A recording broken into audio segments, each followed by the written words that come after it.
எங்கே படுத்திருந்தான் எங்கள் சோட்டு.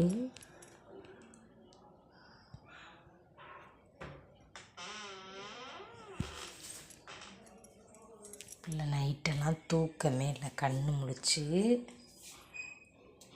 காவல் பார்த்துட்டு கழுத்தில் போட்டிருந்த மணியை அடிச்சிட்டு என் சோட்டுட்டிமா தங்க பிள்ளை மணியை எடுத்துகிட்டு வந்துருட்டி தேடி கண்டுபிடிச்சி கவ்விட்டு ஓடியாடி எங்கே போட்டியா அங்கேயே போய் எடுத்துகிட்டு வாங்க ஓடுங்க. சோட்டு பிள்ளை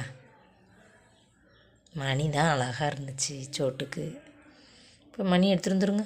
எங்கே போட்டிங்க? தூங்கி எழுந்திரிச்சு போய் மணியை கண்டுபிடிச்சி எடுத்துகிட்டு வந்துடணும் சாயங்காலத்துக்குள்ளே.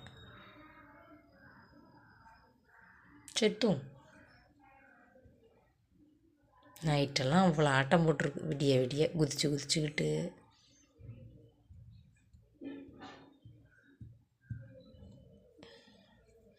பிள்ளைக்கு காலு கையெல்லாம் வலிக்கும். செத்தும்